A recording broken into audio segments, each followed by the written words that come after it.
Good morning, Jack. Morning. It's great to be with you. Thank you. I have to ask you this. After everything you've experienced from elite performance, climbing Kilimanjaro with your son, do you feel like you understand success differently today? Oh yeah. Yeah, for sure. That's an interesting question to start off with. I think earlier in my life, success was achievement. I mean, I just had to achieve, whether it was an award, a recognition, a payment, a salary. It was very external, extrinsic. Hmm. And now success is very intrinsic. Yeah, because what really stayed with me from our last conversation is this idea that sometimes we climb mountains outside, but the real ones are inside us. And that's exactly why I called my book Mountains Within, because that's what I realized on Kilimanjaro. A lot of people said it asked me to write my memoir because I've had this, I mean, honestly, ridiculous professional life of like 3 or 4 different Mm. careers and did well, but at what cost? So everybody that was asking me to tell my story only saw the really cool stuff on the outside. They never saw all the internal strife and like the relationship problems, the problems I had with my dad. And so it was on Kilimanjaro that it really hit me that what I was experiencing on the mountain was exactly like my life. There was exhilaration, Mhm. yet anxiety. There was excitement, yet terror, sometimes because there was a drop off of 150 feet straight down. And you just go, if I write my book, I've got to tell the whole story. Nice. It can't just be the pretty stuff. Awesome. This is going to be a powerful conversation. I'm really looking forward to it. I am as well. Thank you.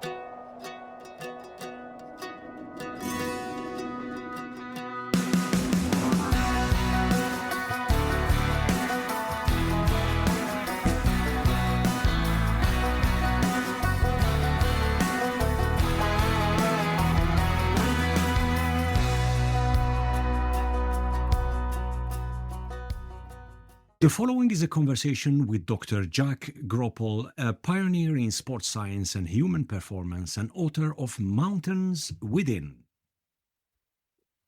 This is Pre-Zero Sports Talk podcast, and I'm your host, Sid Bensalah.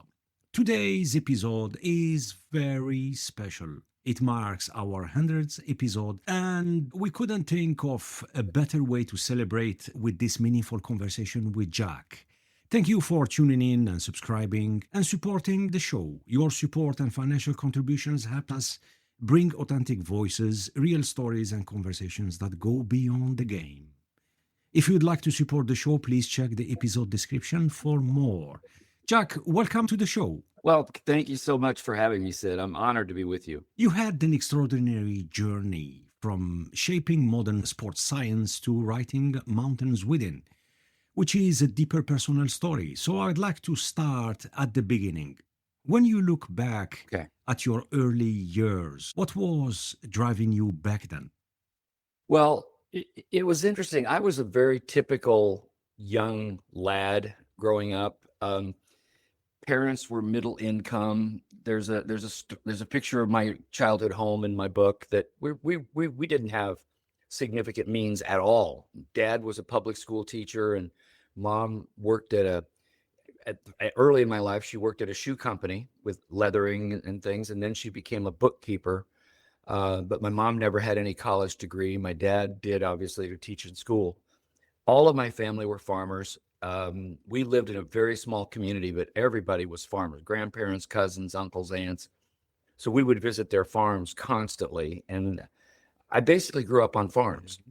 So a very, very typical, Midwestern USA kind of a young life. But then my father was a really hard charger. And he definitely believed in spare the rod, spoil the child. Um, and there's one story I tell in the book. I was probably about 6 years old that I misbehaved. I did something wrong. I'm not going to take your listeners into that, but I got the beating of my life, and I was bruised for weeks. I mean, it was truly a beating. And for whatever reason, Sid, I don't know the answer to this, but for whatever reason, instead of cowering and being subdued, I said in my little brain, I'll show you. Right. I'll show you that I'm worthy. I'm going to show you that I'm a good, valuable, my worth, my self-worth. And it was like, I'll show you. And I did it right away. You understand that happened probably on 6 years old, I think. But I got into scouting in the United States, and I fast tracked. I became an Eagle Scout, Sid, at 13. That's Wow. unheard of. Wow. I would never recommend anybody try to do that. And in fact, Sid, I intentionally received my Eagle 1 week before I turned 14, just to show my dad, just to show him. And so this thing didn't, this achievement addiction didn't just start and slowly simmer. It happened immediately. And then you see, I'd also seen my dad as, here was this school teacher, but my dad had 21 beagles, 21 dogs, and he ran them, he trained them, and I watched him train them in what was called field trials. Now, what a field trial is, for your listeners, there is no shooting. You're not killing anything, but you release a rabbit and the dog is released at the same time or a couple of seconds later. And it's a time trial on how fast the dog can herd the rabbit back to the hunter. So that if you Right. were hunting rabbits, if you were shooting, that's when you would shoot the rabbit. But there is no shooting in these time trials. So the rabbit's released, then the dog's released, then it's a time trial. Well, Dad, his kennel was called Shady, as in shade of a tree, Shady Dale, as in a meadow, Shady Dale Kennels. And he had one dog that he named after President Eisenhower's nickname.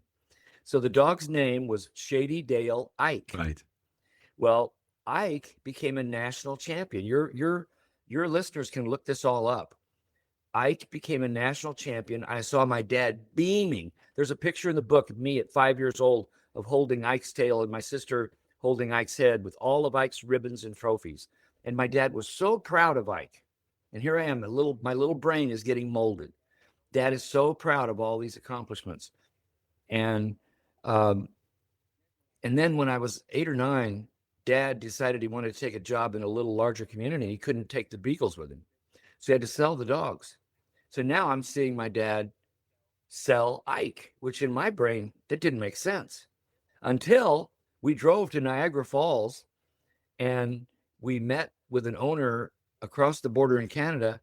And I saw him give my dad, and this is in the late 50s, $900 in cash for Ike.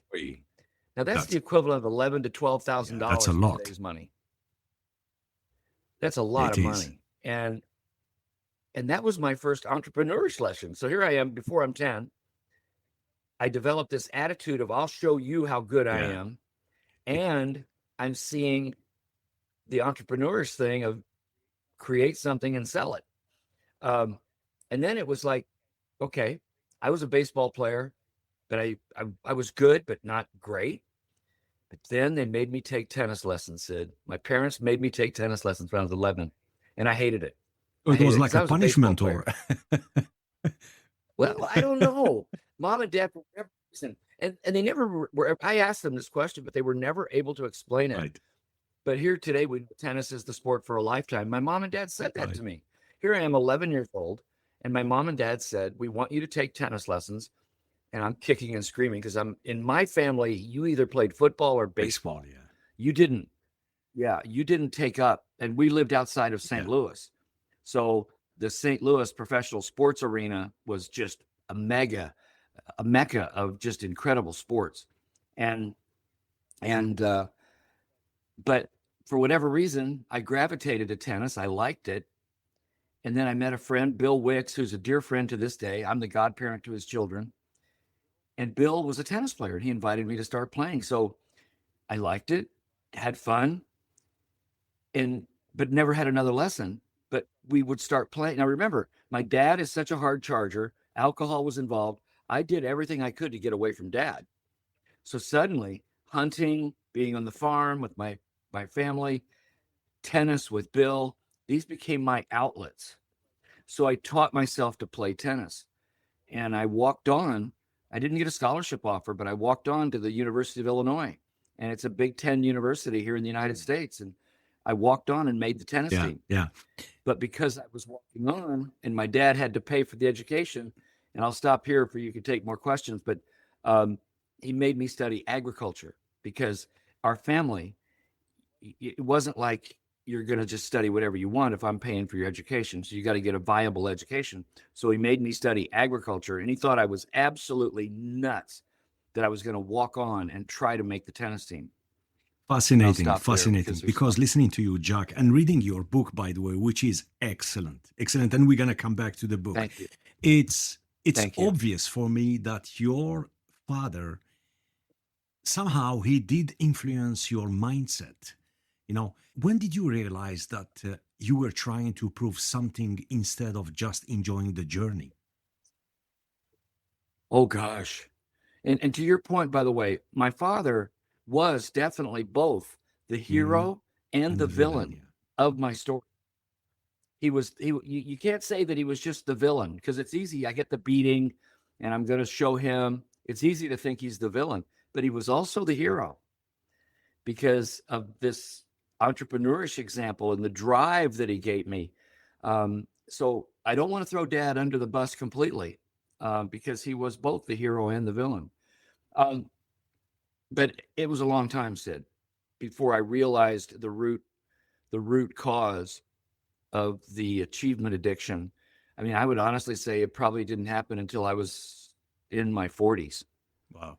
that I realized, whoa, I'm chasing the wrong stuff. And I was not a quick learner either. It was a slow simmer, but once I got it, it was very clear. And then the ironic part is that once I got it, I probably achieved even more, Mhm.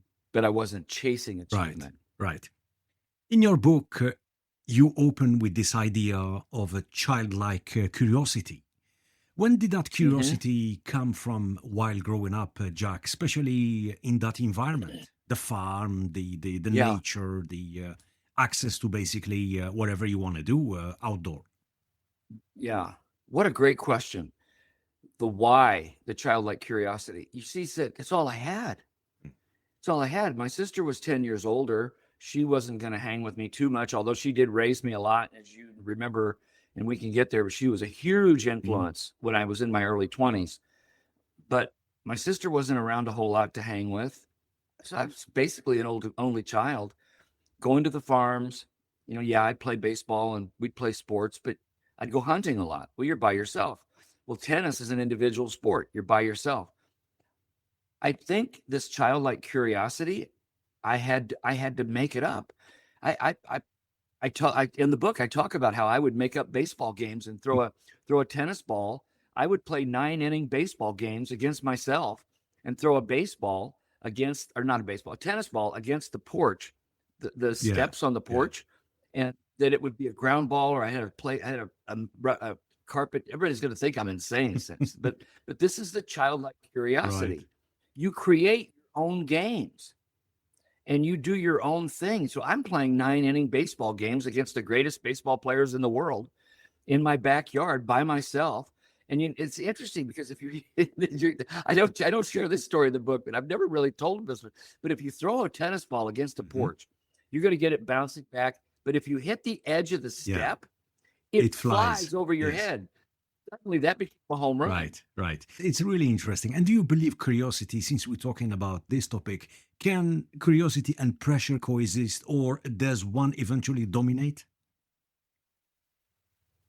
That's an interesting whether it co-dominates because my dad was the greatest magician in the Mm. world. He was disappeared on contact. I mean, he pulled the greatest disappear. He never came to any of my tennis matches ever. I think he watched me play one Mm. time. Never saw me speak in public except one time. So my dad was vacant, um, but yet I was still going to show him. But the curiosity.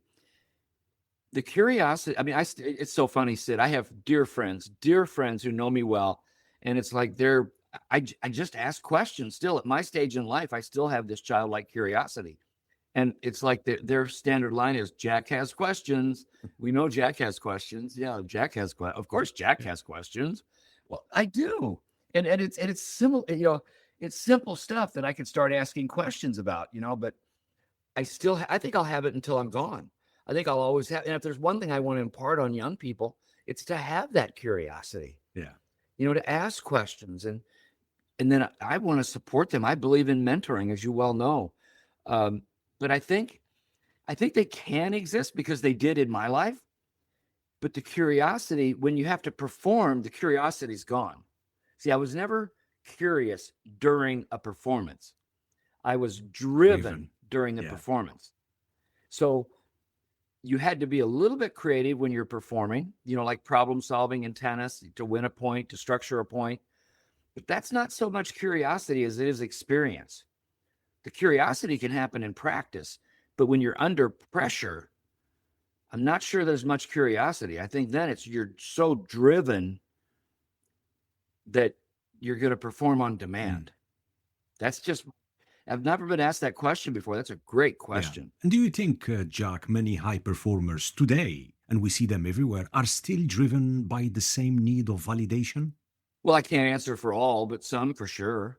Oh, for sure. I think that's why I wrote the book. I wanted to share my book with people that have had similar experiences whether it's a father. I used to ask this question, Sid, when I was doing a lot of professional training and speaking.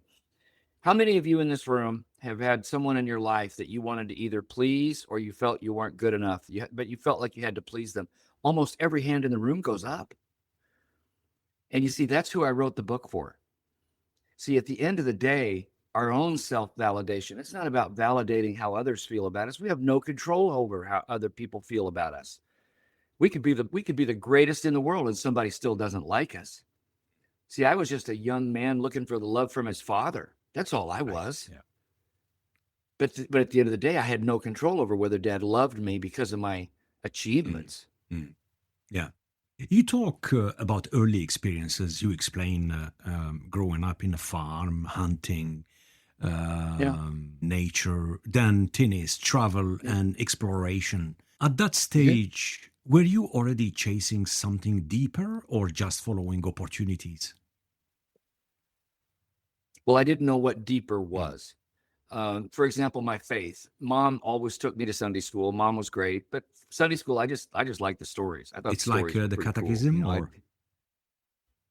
No, it was a Presbyterian church as a right. child, a Protestant church as a child, and it was just the story. I liked the stories. The stories were fun as a kid. I didn't really assimilate. I don't think there was ever a time in my life that I didn't believe in the Christian faith. I mean, I believed in that all along, but I didn't live my life that way. I will certainly attest to that. My life was not, it was Christianese, I like to say. I talked a good game, but didn't role model it very well at all. So early on, the purpose was really trying to find love from dad. But I was so driven that I needed to get this. I needed to be able to do this. And Dad, look what I did. And then instead of I never got a congratulations from him ever. The best I'd ever get was, how about that? Sounds very familiar, That was by the way. Oh, okay. Yeah. Okay. Well, see, you're who I wrote the book for then, right? Yeah, absolutely. But that was the biggest form of congratulations I ever got from my dad. How about that? When did that? Never heard, well done, son. Never heard, well done. That's why I say well done all the time to people. I say that was really well done. Yeah. It's just a simple 2-3 words, and you uplift someone's spirit, which is fantastic. And you never know. See, the words we say are so powerful. This I understand from my dad. See, had I heard the words "I love you," had I heard the words "congratulations," had I heard the words "really well done, son," I might have taken a whole completely different path. Jack, I can tell But you I one never thing: you're heard not those. alone. There is thousands and No, I know. thousands of folks like you, and it resonates absolutely 100% with my past. And this is why I wrote the book, Sid. This is why I wrote the book, because everybody wanted me to write this book, but they only saw the cool stuff that I was doing on the outside. They didn't see what was driving me, and then what was the holes in the armor, the nicks in the armor of relationships. I never saw a good role model between a man and a woman. I mean, I had to learn that on my own, and it's much later in life. And when I adopted my son, I wanted him to understand the relationship between a man and a woman, and so I was never role modeled all this. Yeah. That's why it was kind of a mess. My life was kind of a mess growing up. When did the shift towards performance and expectations begin, really? When did it shift toward Yes. performance? I think the day of the beating, when I was 6 years old, when I said, I'll show you. But I didn't know how I was going to do it. I Wow. was only 6 years old. But when I got into scouting, I saw an avenue. See, everything became an avenue to show dad how great I was. Tennis. Okay, I'm gonna play. I'm gonna be a good tennis player. But I had to teach myself. I never had a Mhm. coach. See, that's the ironic part of this. I mean, I never had a tennis coach, yet I'm in 3 tennis coaches halls of fame. I never had a speech class, yet I've spoken to millions in live audiences throughout the world. I never had a business class, yet I started a business with my own money with one other person. We sold it to a Fortune 50 company. Mhm. I never was a parent, yet in my mid 50s, You I got, go to yeah. China by myself and adopt a son. Who does this Yeah, stuff? yeah. And on that specifically, That's because reading the book, I mean, it's a fascinating. The minute you start with the first page, you get sucked in to the story itself, to your journey, And Thank there is a you. part, That means a lot to me. yeah, and I mean it. I really mean it. It's yeah. Look, we're gonna dive deep into your Okay. journey, the book, and Thank you. but on that, there is a part in your story where you go through personal challenges and setbacks. What did those moments, Mhm. Jack, teach you about yourself? Well, some of the setbacks didn't teach me anything. Like the first multiple marriages, the first divorce didn't teach me anything. What did I do? Instead of getting counseling, instead of seeing that there was something that might be wrong with me, I ran into the arms of my former college sweetheart. There Right. was no self-analysis, there was no self-awareness, and that was the probably the not the smartest thing I should have. I mean, I should have never done that. I should have self-checked. I should have looked in the mirror and said, what part of what's going on do I need to look at and really do something about? But I didn't. See, again, it was putting that band-aid on the wound. And because why wouldn't I get married again? I mean, yeah, I'm a good guy, honestly. I mean, these are the falsehoods we tell ourselves. These are the stories we tell ourselves that I'm okay, but I didn't blame her. I was never there, but I didn't know what was going on. And so some of the setbacks didn't teach me anything. But the one setback that did was in 1996.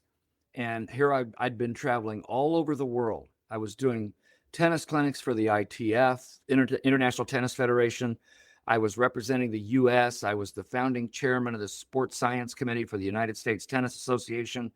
I've developed this reputation and this awareness, and a lot of people know who I am in the tennis industry. Um, and I have to have a knee surgery. And I got a staph infection. And it was a strain of what was called Staph aureus that they could not find an antibiotic for. I was hospitalized for 15 days. I had a PICC line, had a tube from my arm up into my heart to put antibiotic directly into my heart. And you could just tell on the facial expressions of everybody in the room, the nurse doing the PICC line, and then there were some student nurses in the room. There were about 8 people. I'll never forget it. And you could just tell by her words and by the student's expression that, dude, you could be buying the farm on this thing. This is not a good situation that they're putting antibiotic directly into your heart. And that scared me. But then 15 days in the hospital before they were able to get a solution to correct it, Sid, I only had one person outside my family come to visit me. Now, I had phone calls. I don't want to throw everybody under the bus. People called me.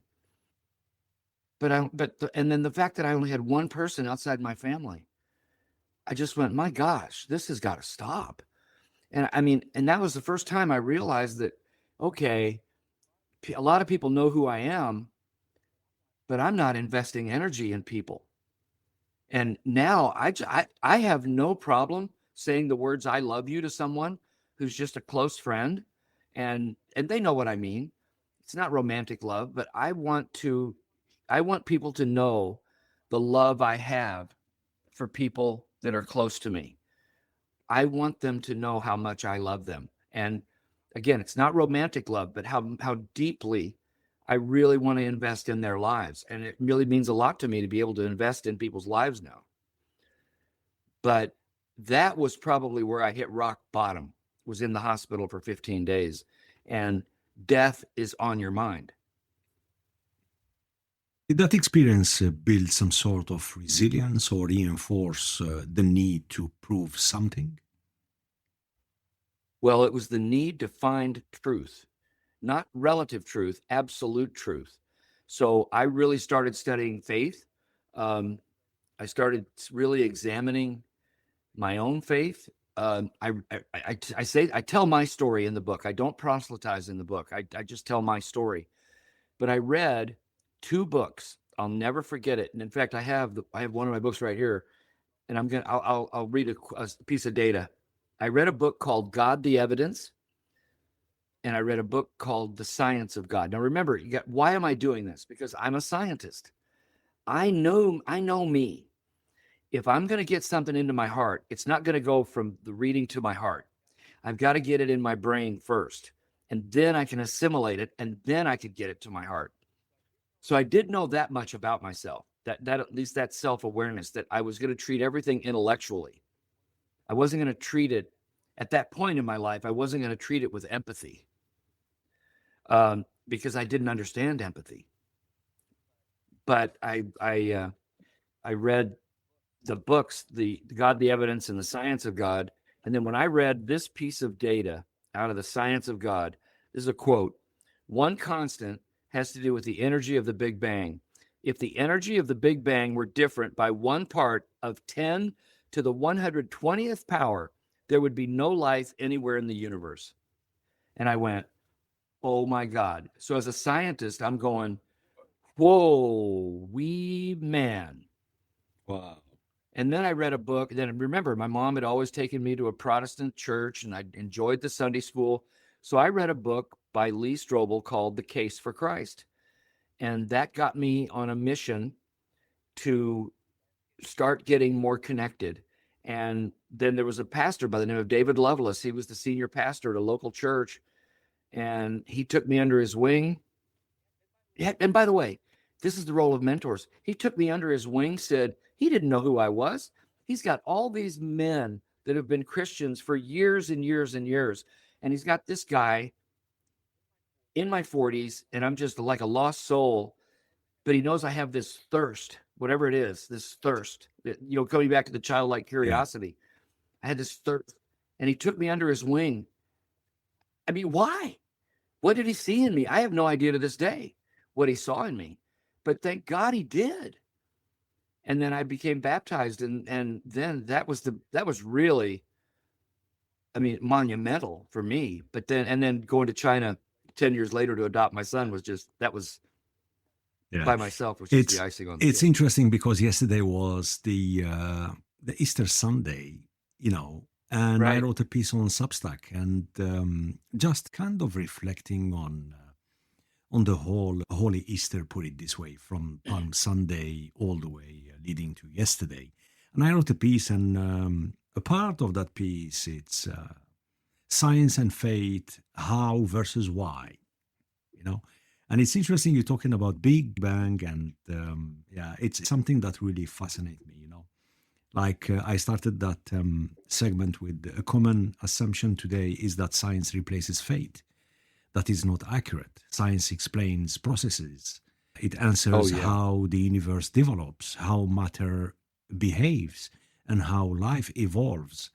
But it does not answer why anything exists at all. Even the Big Bang theory does not resolve this question. It describes expansion, not origin. It explains development, not existence itself. If the universe cannot explain its own existence, its explanation must lie beyond it, not in something but in someone. So science and faith are not in conflict. They operate at different levels. Science describes reality, faith reveals its meanings and origin. So, yeah. I love that. That's well done. And all these things come after decades of and since we have something in common, we are from the sports industry. I'm still Okay. since 3 decades now, and it doesn't matter what you do, it's just you learning every day. But then the minute you hit that wall, and the question of why instead of how big keep growing in you, my God. you know Well, and it's so interesting because this whole growing anew each day and improving yourself each day, people want to be perfect. This perfection. We never will be. We are imperfect. And then when I get pushed on this, I actually can shut down almost any conversation. You know how? And it's a little bit yeah, crass, but I don't care. There was only one perfect human being that ever walked the earth, and we crucified we him. did. We did. For I yeah, mean, let's just let that sit yeah, in. yeah, yeah, yeah. That we will never be perfect, but we want to try to get toward perfection when we go to heaven and we sit next to him and we're there. That's what we're striving Mm, for. mm, We live in an imperfect world, yeah. and we're always striving to be Hmm. better. Hmm. Fully agree with you. Jack, you took a non-linear path before finding your place in You sports think? science. What was that turning point for you? Well, again, I was one of the first ones. There was no sports science. It was just really getting started. And I mean, the joke is it's such a joke because and God's sense of humor is endless in my Mm, life. Because here I'm going to play tennis. I'm going to show my dad I can play tennis at a Big Ten university. I'm going to show him, and I make the team. And now I got to go to school. I don't want to go to school. I want to play tennis.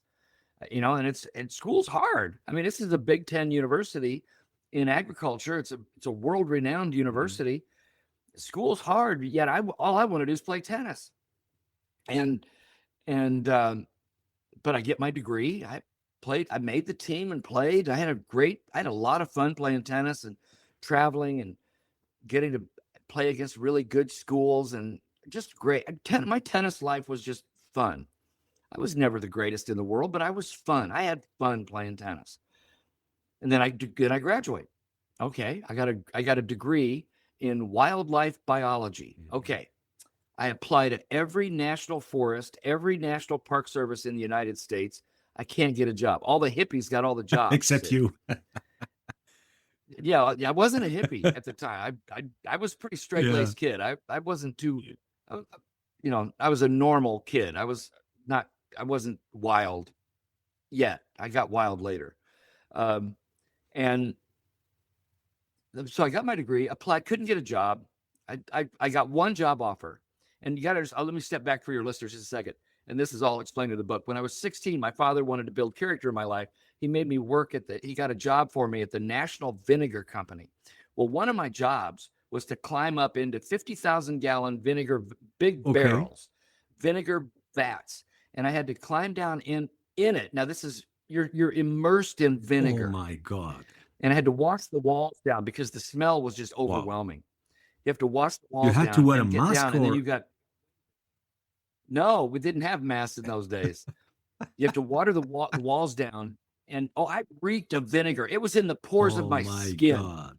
Yeah. To this day, I can't stand vinegar. To this day, but so I'd get down. Then what I had to do, I had waders on. In the bottom of the container was what they called vinegar mud, and it was 12 to 18 inches, and I had to squeegee it out of a bunghole about Oh, this oi, oi, big oi. in the It's all the vinegar sediment, it's all compressed at yes, the it's exactly bottom. it's the fermented Ow. apple sediment. Oh, it's just awful. Disgusting. So I had to do that, and so now let's fast Yeah. forward. I get this one offer, and it's at a meat packing plant, and they're taking me for a tour. It's really an elaborate farm. This is what I grew up with. And we get to my job description, and one of my job descriptions was to shovel pig manure. Oi. And I'm going, well, this is like cleaning vinegar out of a vinegar vat. I said, I'm not doing this. So I turned the job down, the only job offer I had. And So what do you do now? I go back to grad school. So now my brain is calibrated that I'm going to study migratory habits of wildlife. And the only population genetics program was in the dairy science department in animal science. So I got in that, and I had a research assistantship, and one of the jobs was that I had to change. So if you're going to study population genetics, you have to study breeds of animals that procreate very rapidly, so that you can look at how generations change. You can look at the effect of pesticides, for example. You can look at over generations of animals of breeding. And so here I was, 22 years of age, and one of my jobs, well, let's have a little fun. There was one job I had a one-off, and it was the summer I got the job. So I have to get into a truck with another grad student. We're driving from Champaign-Urbana, Illinois to St. Cloud, Minnesota, about a little over 9 hours drive within a truck. In the back, we've got straw, because we got one job. Because remember, I'm in genetics. We're in population genetics. We're going to drive to St. Cloud, Minnesota, and we're going to pick up two twin, so they're genetically identical, two twin Holstein calves. Okay. We drive up, and the grad schools from the other grad students from another country. We had all these cultural differences, and here I am, this farm boy from Southern Illinois, and I mean, we're trying to get along. We're doing our best. And we get there. We get the calves the next morning, about 4:30 in the morning, from the dairy farmer. We tie them. We get them into the car. We got water and food in the truck, and we take off. Well, like 5 minutes later, now you got to understand. Put yourself in the calves' place. They're scared out of their minds. Mom is no longer there. Their other cows aren't any longer there. These two humans have picked them up, and they're riding in the back of a truck. They're scared to death. So this is what, and I'll have a little fun with you, because I could do it pretty well. So less than 5 minutes out of the farmer, we're in the cab, and this is what we start hearing. And you're just going, wait. And you realize they're scared. But Sid, you know how long this lasted? The entire trip. We pulled into a fast food joint. I'll never forget this. And we're pulled into a fast food joint. We're ordering, because we can't leave the truck because of this noise. And the order taker said, "Is everything okay?" Because you can hear all this. You can hear it. They're so loud. And we drove all the way back to Champaign that night, and then put them into the round barn. They're very famous round barns at the University of Illinois, and bedded them down, and then they were done. But that was one job I had, was listening to poor bleeding calves all the way back in the truck. Funny. I was dying. And you could have the radio as loud as you want. They're going to be louder. Yeah. So anyway, they're children. Yeah. They're children. They're just screaming. So anyway, that's one. But then the story that really got me, again, 22 years old, I had to go to a lab 3 to 4 days a week and change the flour in test tube, just flour, because there was a beetle called a flour beetle. Its scientific name was Tribolium. And what they do, they're very good for studying genetics, because they breed very quickly, and you can get generations very quickly. But my job as a research assistant was to change the flour for the beetles. So here I am at 22, creating a romantic environment for beetles to have sex and procreate and mate, and then separate them, mid-act, I don't know, but separate them. And then, and I'm just a mess. I'm crying myself to sleep at night, because this is my life. My sister, bless her heart to this day. And now I know that's a long answer, but this is how I got involved in sports science. Bless my sister's heart to this day. Remember, she's 10 years older. She says, "Jack, what would make you happy?" And I said, "Sis, all I want to do is play tennis." Well, I wasn't good enough to play professional tennis. And she said, "Well, why don't you go talk to the people in physical education? I'm sure they have something around tennis or something." Within the same university. Right. Yeah, same university. Go talk to the head of a different department, different college. And I first thought it was Dad will kill me, because Dad just didn't believe physical education was a viable career. Remember, he's a public school teacher. Yeah.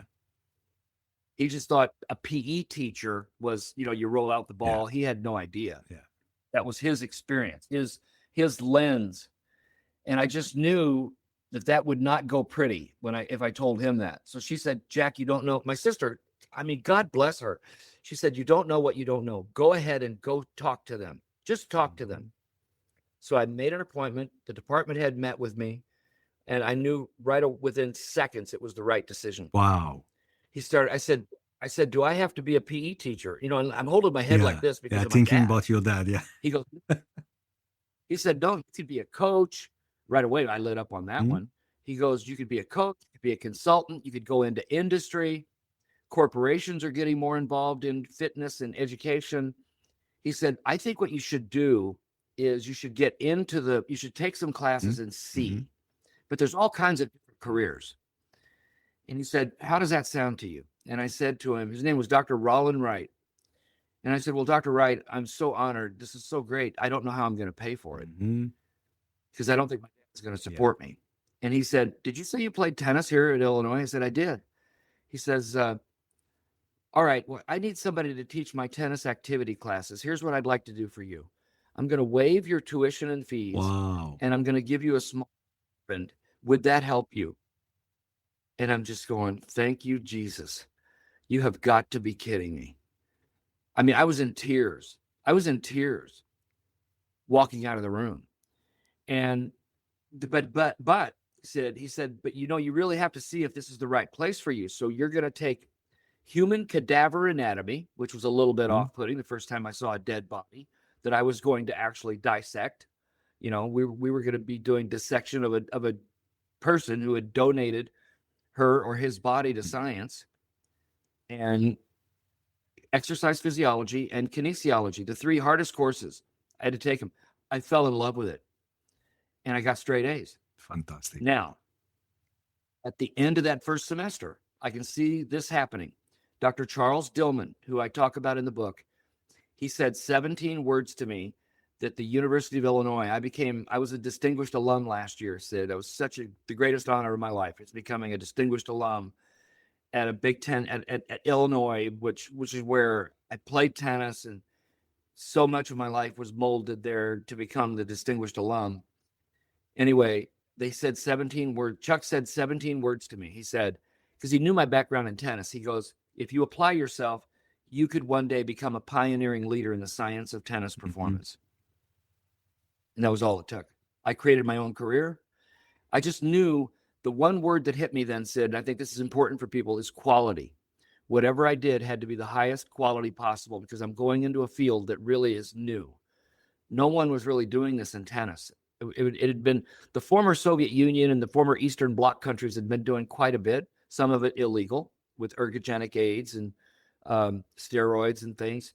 But the U.S. was just embryonic in the field of sports science. By the way, when I studied the sports science and technology, my top professors, most of them, they were from Russia, from the Soviet Union. I'm not surprised. Yeah. One story that I tell in the book is in 1976, my dissertation advisor, Robert Singer, and I drove. I went to Florida State for my doctorate, and we drove from Tallahassee, Florida to Quebec City, Canada. The Olympics that year were in Montreal, but the Olympic Scientific Congress was in Quebec City. And I had submitted 2 papers, and that was the first presentation I ever did. Scientific presentation was 2 papers, not on tennis at all. One was on Olympic weightlifting, and the other was on ice hockey, the snapshot in ice hockey.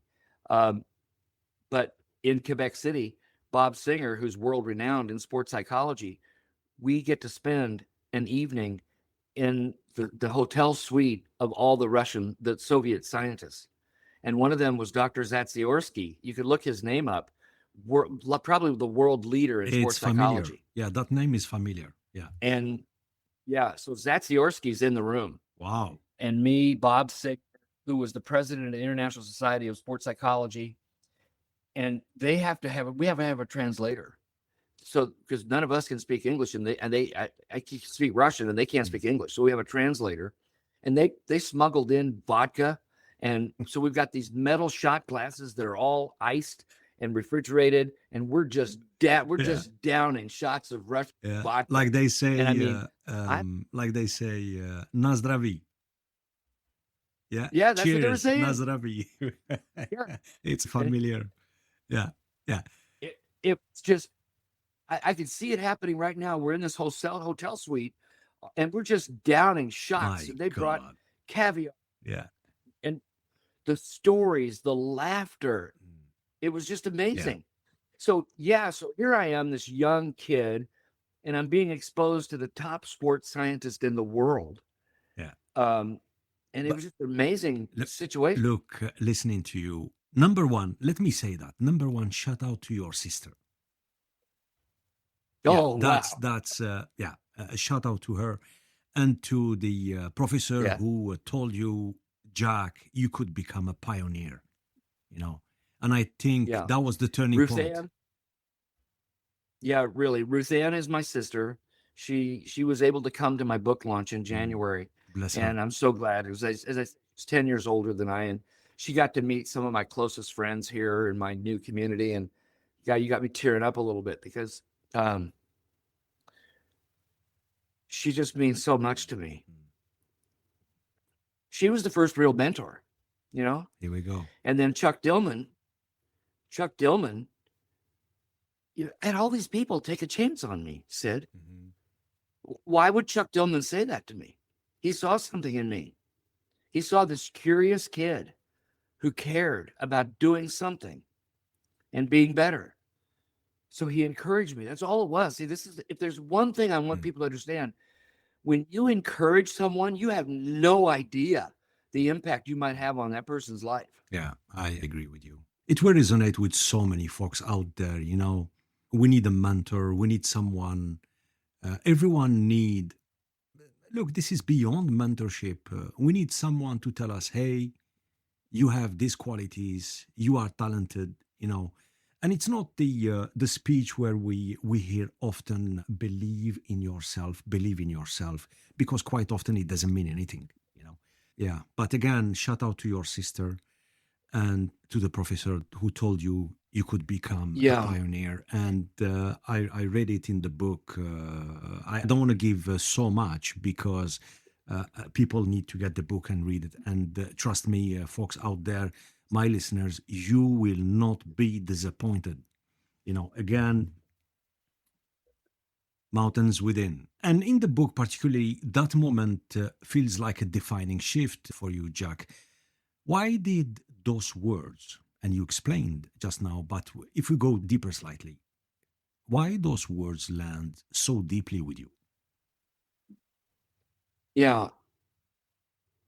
And I want to come back to one thing you said, because this is very different than the motivational speak, as you mentioned, believe Yeah. in yourself. That's not what we're talking No, about. no. We're talking about relationship and depth of caring. I mean, for my sister, who obviously loves me, I'm her brother. I mean, that goes without saying. I mean, when you're blood relatives, there's a bond that's hard to really There is describe. Okay, care, so there is a deep love, there is, yeah, but again, there is a love, right. put it this way, you know, and care. Yeah. But now let's jump to Chuck Dillman, Dr. Charles Dillman, who had me as a student for one semester. And the reason we were meeting, I was checking what my grade was. I wanted to see what my grade was in the class. It was the end of the semester. And I'll never forget it. He told me I got an A. And he stood And up you and never he met shook him my before, hand. He said, Jack, just for, just for that semester, he'd been my teacher, my right. professor. We'd never met Yeah. before. So he saw me in class. He saw me, the labs that I did. That's all. Mm. That's all. And we'd had a couple of conversations. That's how he learned about my background in tennis.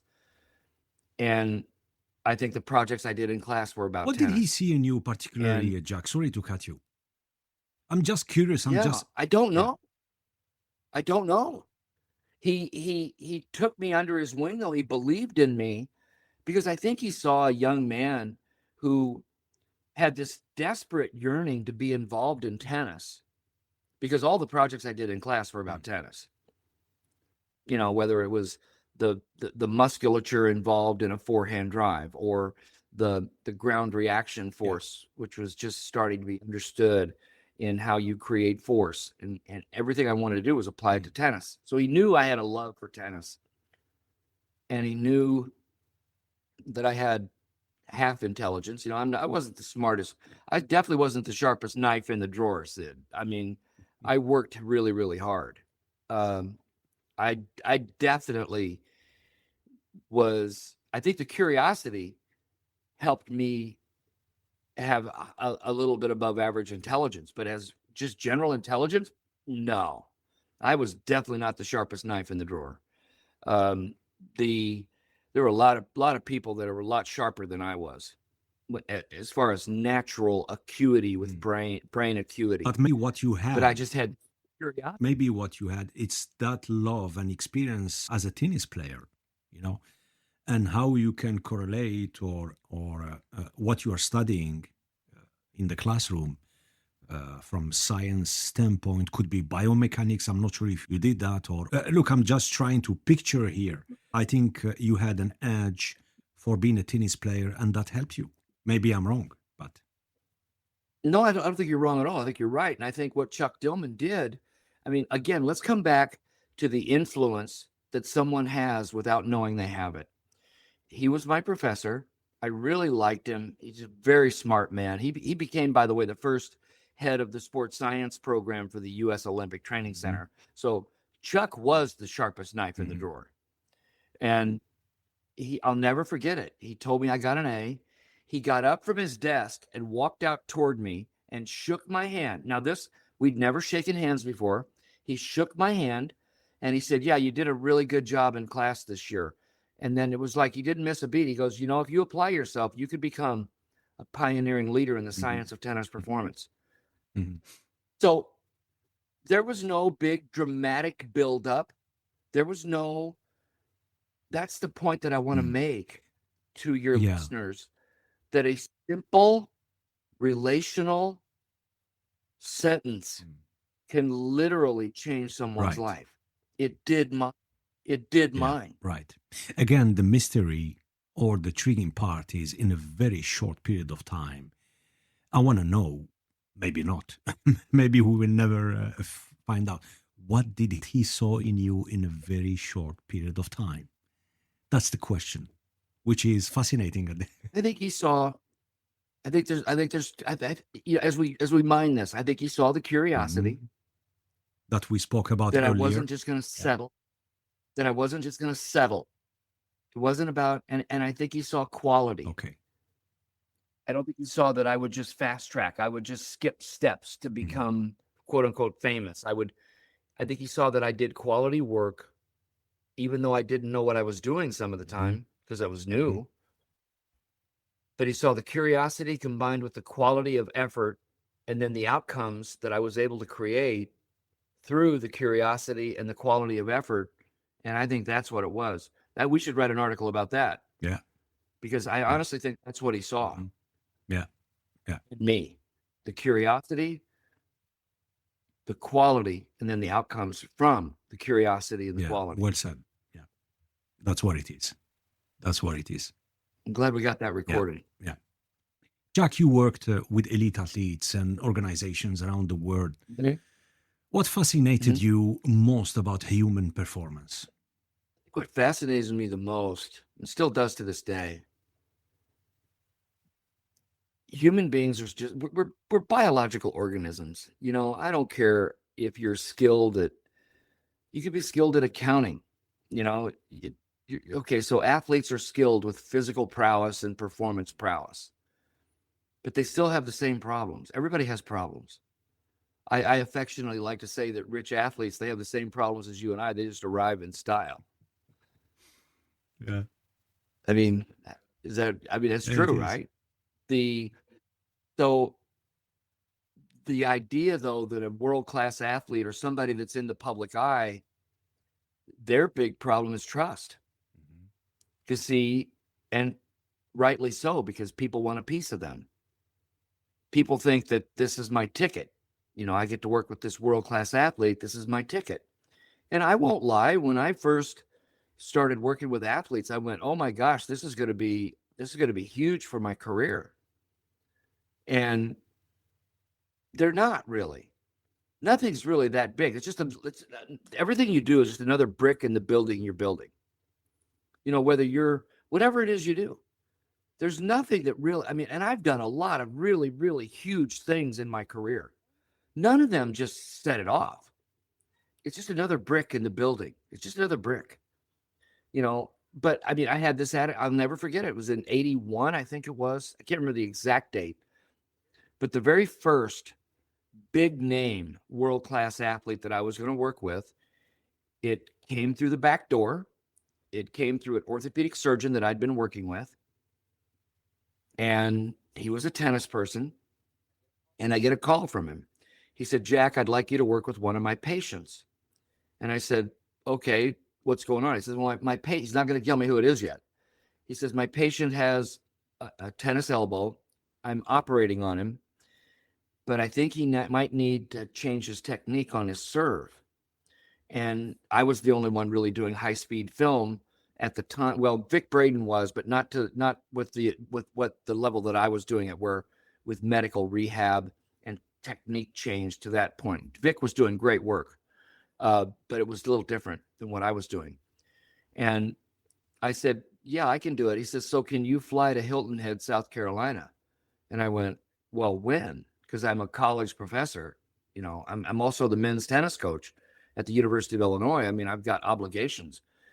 And he says, well, probably in 2 weeks. That's when I think he's going to be ready to hit serves. And I'd like you to work with him. And I'm going, who is this that you want me to work with? And he goes, Stan Smith.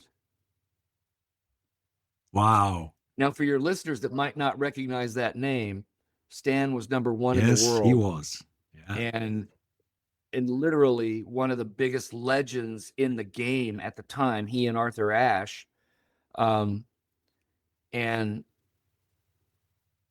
Stan knows this story, by the way. Stan and Margie are good friends of mine to this day. So they know this story.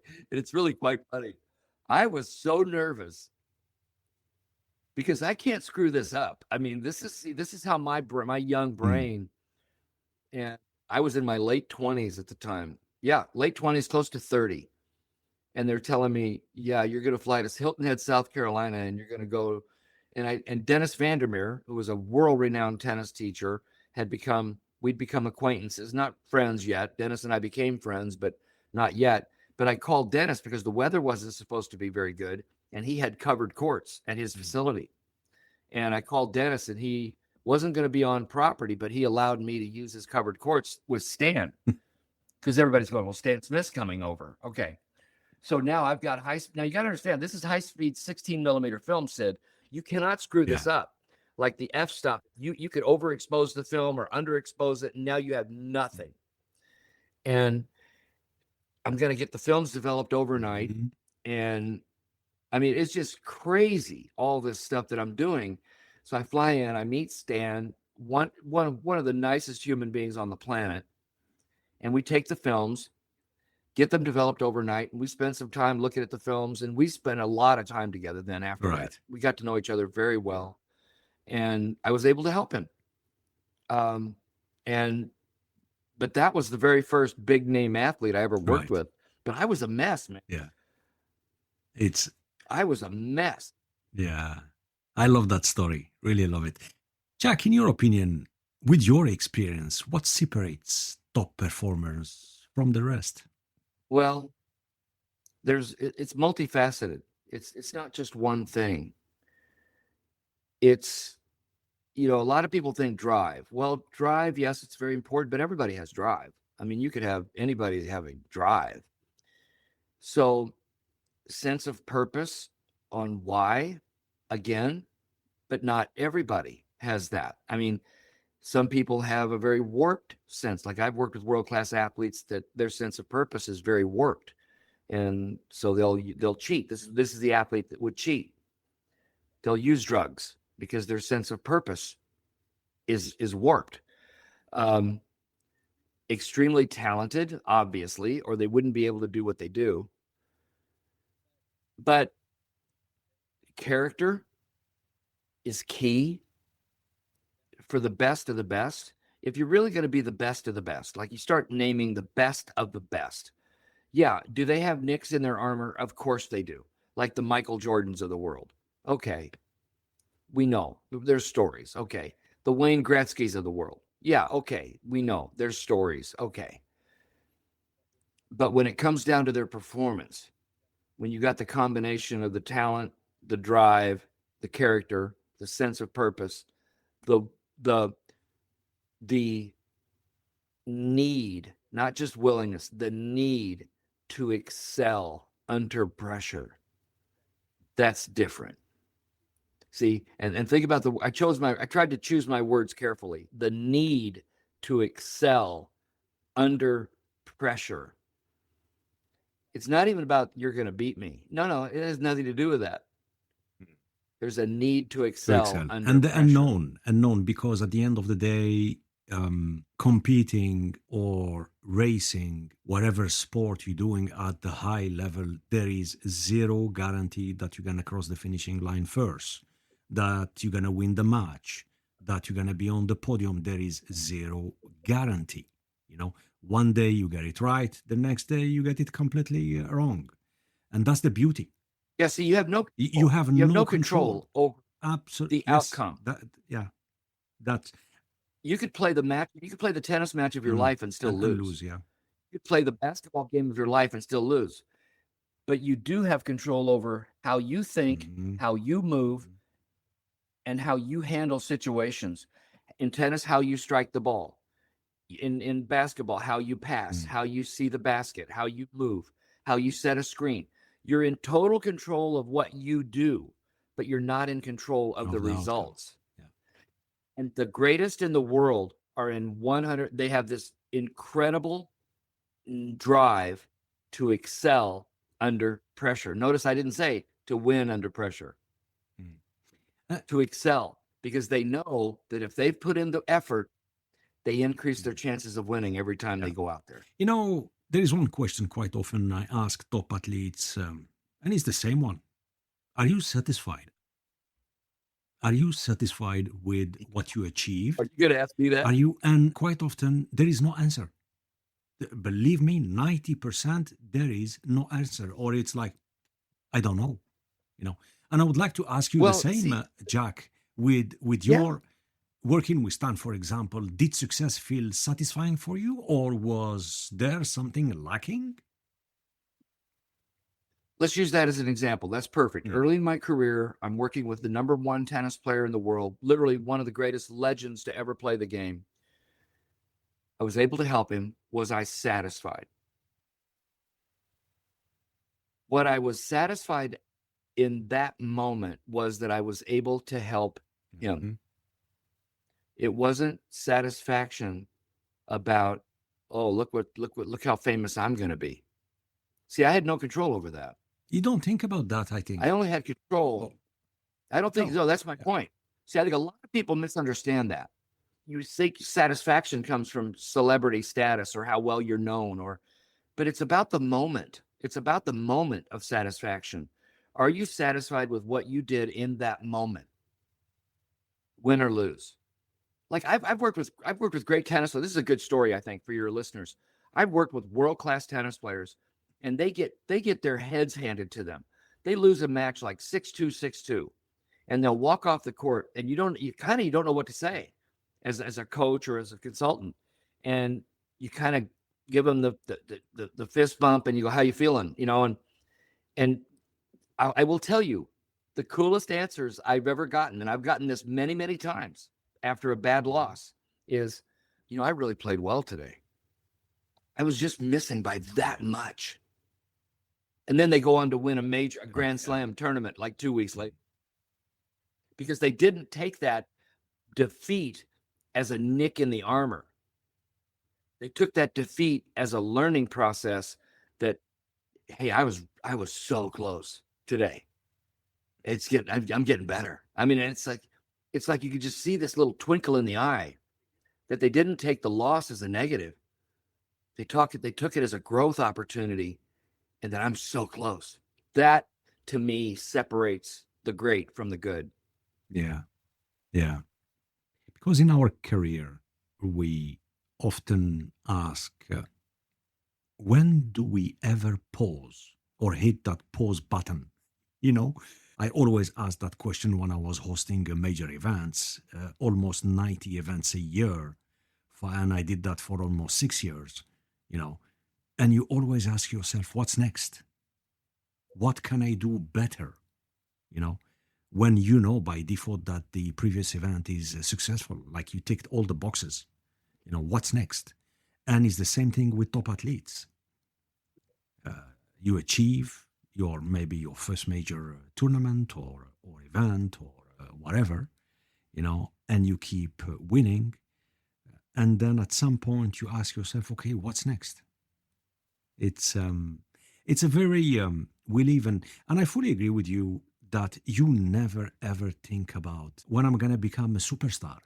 Maybe now I don't know with the digital with the social media, maybe the mindset is a little bit different. I don't know, but in my time, no one cares about how successful you're gonna be. Is you do the job. It's a challenge, like you say. Sometimes the event, the match, the race goes to the wire. It's almost impossible to predict who's gonna win, you know. And therefore, if you lose, or if you are that close, let's say inch to the finishing line, again, you reflect, you study. If you're lucky, if you are well surrounded with professional like yourself, Jack, so you review, observe, train, roll the sleeves, go on the court, train more, and then you get ready for the next gig or the next match, or yeah, and that's the beauty. You know, there are, and I think again, what causes a world-class athlete to try to get better? And in my sport, in tennis, we can use this as an example. Let's go back. Yvonne Hmm. Lendl, for many years, was a runner-up in a lot of tournaments. And he realized that he had to get fitter. He had to really improve his fitness level. And he did it. And then suddenly he owned everybody. He improved. Look at the rivalry between Martina Navratilova and Chris Yeah. Evert. Chrissy was beating Martina a lot. And then Martina got really, really fit and started beating Chrissy. And then Chrissy got really, really fit. And then she started winning matches. See, so this whole what causes you to feel like you've got to get better and that excel. And I'm going to excel. I've got to do this to excel.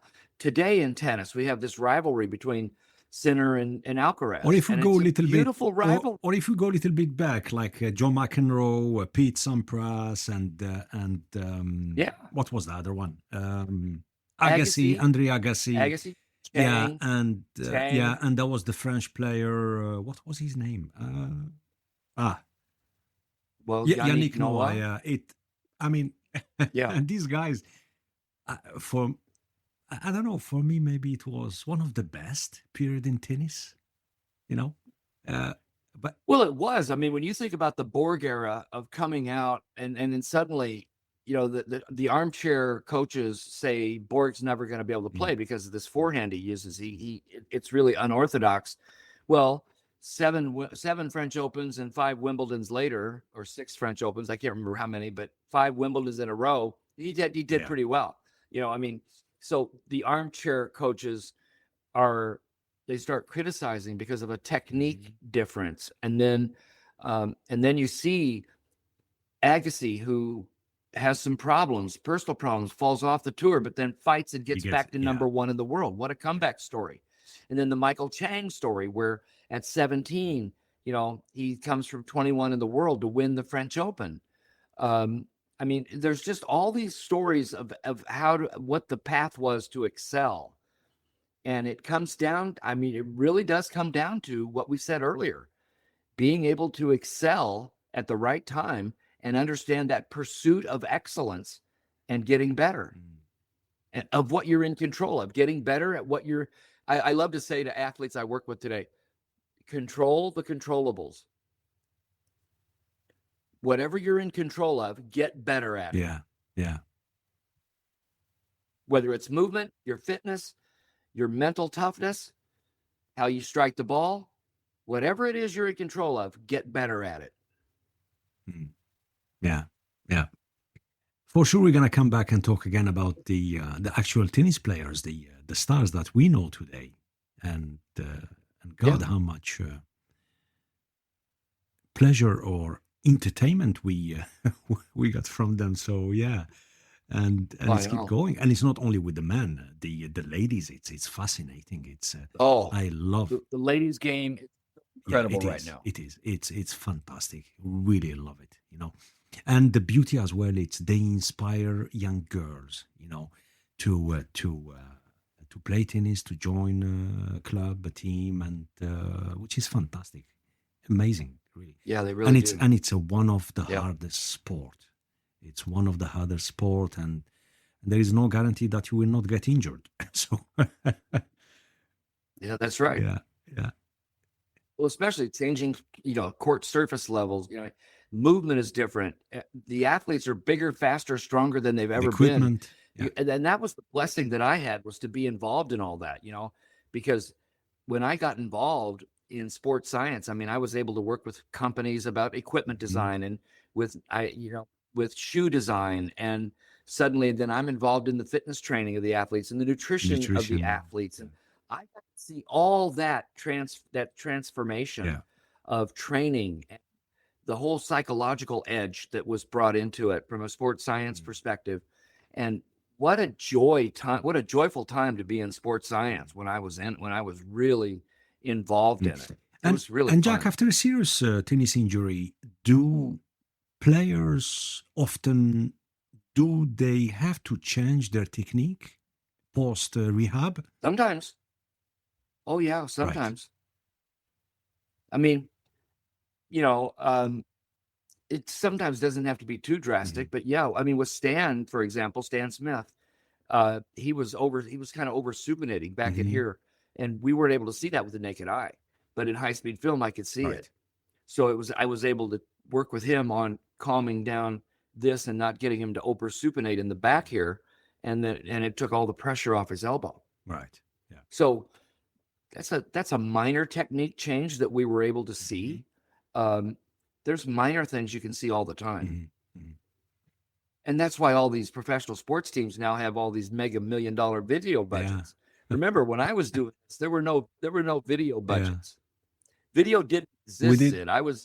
I was in the dinosaur No, ages. quite often, a long time ago, when we do technique analysis and things like that, we has to use these pictures. We call them in French. I'm not sure what's the correct name in English, but in French, was called a kinogram. You know, you pile up all this. Stop action Sorry. photos. Stop action Yes. Here we go. photos. Yeah. So a Sequence. Yeah. sequence of Yeah. stop action Yeah. photos. Yeah. Yeah. So and now with all what is available from a technology standpoint, it's just amazing.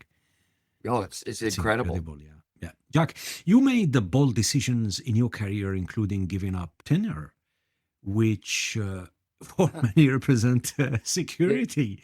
And in your book on chapter 6, which I like, with the line from T.S. Eliot, again, I don't want to give too much to the listeners, but let me tease, let me, yeah, yeah, Please. yeah. So you start chapter 6 with a line from T.S. Eliot, and I quote, "Only those who risk going too far can possibly find out how far one can go." So, how did that idea show up in your life at that moment? Well, the example you just gave, I was tenured at the University of Illinois. Excuse me. Tenured, which means you basically have a commitment from the university for a job for Mm. life. And the reason is for academic freedom, so you can be free to do your research and not be worried about a job and so on. So I had the commitment from a Big Ten university. Remember, my father was a public school teacher. So here his son has now achieved tenure. And I had a joint appointment, Sid. Yeah. I had a joint appointment in what was called what is now kinesiology, and also in bioengineering. Now, Illinois is one of the top engineering schools in the world. So I was an associate professor in kinesiology and also in bioengineering. And I was offered the director of player development job at the Harry Hopman Saddlebrook International Tennis Program north of Tampa, Florida. And they offered me a 3-year contract. And I said to myself, I rationalized, okay, this is serious. I'm going to give up. I'm going to quit. I'm going to resign, give up tenure. But it's a 3-year contract. If it doesn't work out, I can always get back into academia. Maybe not at Illinois, but I could get back into teaching because I was accomplished. So in my mind, it really wasn't a big risk. It was a moderate risk, Right. but it was a risk towards something that would help me build my tennis career and to really get involved in overall player development more at one of the world's largest camps under one of the most prestigious names in coaching, Harry Hopman. And yeah, I jumped. I quit. I gave up tenure. Yeah, yeah. I know. Yeah, yeah. You use the term achievement addiction. What does that really Mm-hmm. mean? Well, it's just like any kind of addiction. I mean, you can't get enough. You need more. It's like, I mean, I don't want to minimize addiction because it is Mm. real. I don't want to treat it tritely. Alcohol addiction, um, whatever it might be, drug addiction, it is real. There is a need. In other words, Obsession. the addiction means there's a need, there's an obsession. You have to have it. And I don't want to treat this lightly, but the achievement addiction, for me, it was like, okay, I became the National Teaching Professional of the Year. Mhm. Okay, great. I've been recognized as the top tennis teaching professional in the United States. Okay, Mhm. what's next? And looking back, I mean, honestly, that was, yeah, sorry. And looking back, were you chasing excellence or chasing approval or maybe both? I think I just wanted to get love from my dad. I After think all these years? the achievement, yeah, the achievement was just it was a vehicle to try to get dad to love me. But I didn't understand that that was almost going to be an impossible because he didn't have the skills to love. My dad didn't have the skills to love someone. And we were able to reconcile, as you know from the book, we were able to reconcile the last 10 years of our Mm. life. And I forced him to say the words, I love you. And he would then say them before I would. But I don't think he had the skills. So I was chasing something that the person that I was trying to get it from wasn't able to do. He wasn't able to love me. He loved me in the best way he could, but he wasn't able to give me the love that I was striving for. But you see, I didn't see that as a young man or as a middle-aged man. I didn't see it. I still wanted it. I still wanted him to I love do, me. yeah. And Yeah. that's, for whatever reason, that stuck with me until my mid-40s. Re- I heard the words "I love you" from him when I was in my mid-40s. yeah. Reading your story, it feels like every achievement was almost a way of asking, how am I doing now? 100%. I think I say that in the Mm. book. How am I doing, Mm. Dad? I get an endorsement. How am I doing, Dad? I work with Stan Smith. How am I doing, Dad? You know, I travel all over the world. I went to 52 countries. How am I doing, Dad? I'm on the largest speaking circuit in the United States. How am I doing, Dad? Yeah. And it was like, how about that? Yeah. Let's shift gear and talk about, again, based on your journey. You shared a powerful story about being hospitalized and feeling alone despite your success, which you highlighted earlier. What went through your mind during those moments? Fear. Death scared me a great deal. But emptiness, is this all there is? Is this it? Um, Loneliness, because it was like, wait, people know who I am, but nobody's coming to see me. I think all those emotions came into play. And that's why I figured I had to figure this out. And I started with the faith piece because it was what I had control over. I had control over how I viewed faith in my life. And I knew I had been introduced to it by my mom I just hadn't done my part yet. I needed to go deeper. And that's probably the best thing that came out of that, was me forcing myself to go deeper in examining my faith. It's very interesting, this notion of fear, this notion of being afraid of what's tomorrow, what's next, even if we have financial difficulties or within a job or even within our families or raising kids. You know, we always have in us this fear, not knowing Mm-hmm. or trying to do our best to minimize, I will not say kind of risk, but always this fear, um, feeling notion is always in us, you know. And Mm-hmm. and this is from yesterday, Sunday's Easter Sunday. Yesterday, one thing that really struck me is, I mean, I don't want to go deep into scripture and and what happened, but the, um, the resurrection. Jesus, he said to the woman in the cave, "Do not fear." And Mm-hmm. that sentence, and he keeps saying that in the gospel quite often. Do not fear. Mm-hmm. Um, yeah, it's look. We can talk about this. Well, can you imagine? Yeah. Can you imagine? I think about this often in the Easter weekend, Palm Sunday to the Last Supper, to the crucifixion, to the resurrection. I think about this process. If you're a follower of Jesus Christ, and you see him, you witness him die, you witness him shrouded in the burial cloth, you witness him put in the burial chamber, you witness him, the stone rolled across, you witness the Roman guards in front.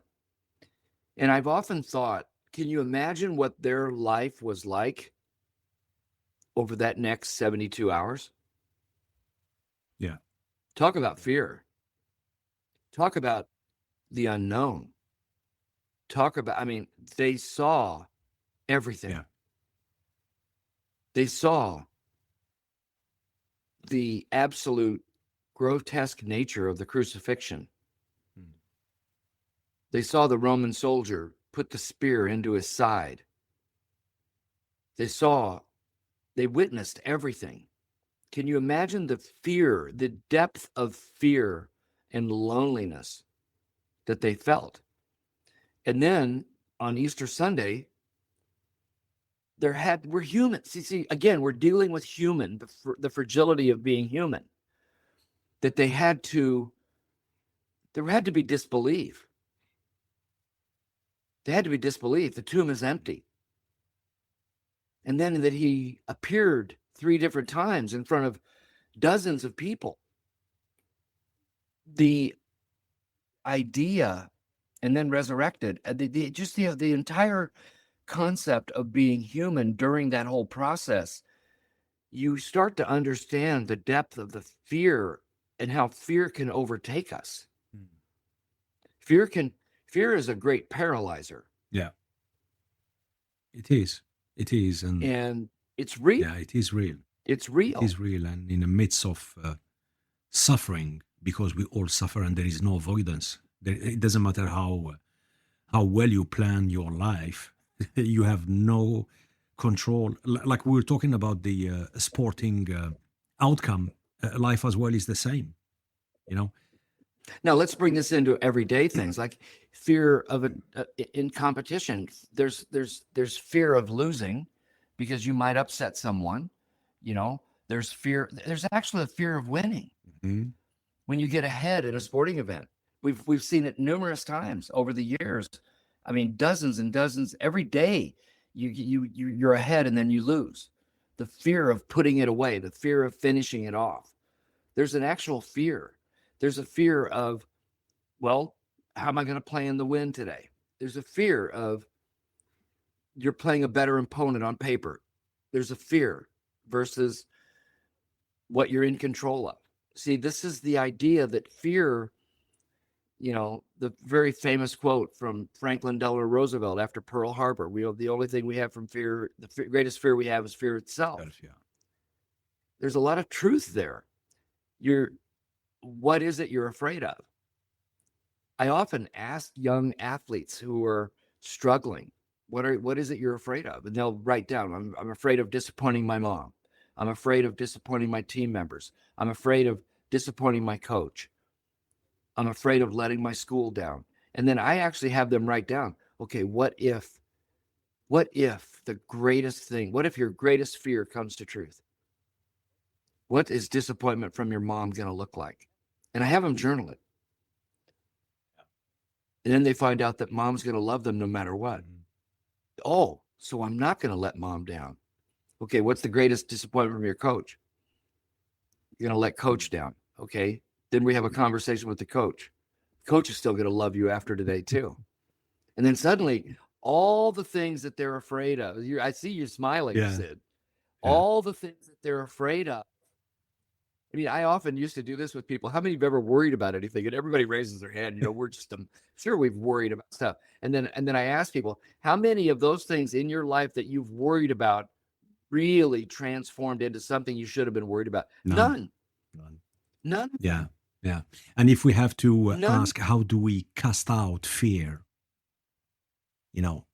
And not to worry too much or put too much, knowing that you've done your best. It doesn't matter which field you are. It doesn't matter. Could be at home, at work. Yeah. And this is why we spoke about it earlier quite deeply, about purpose, about the why. And I believe. Yeah. And how you overcome fear is deal with what you're in control of. Yeah. You're not in control of. So these young athletes that I've worked with, where they're afraid of disappointing their mom, suddenly they realize that mom's not going to be disappointed. And even if she is, they have no control over mom's disappointment. All they have control over is themselves. They don't have any control over if their coach is disappointed. They don't have any control if their team members are disappointed. They only have control over what they're going to do. And they're going, oh, okay, then I'm going to be my best self. Yeah.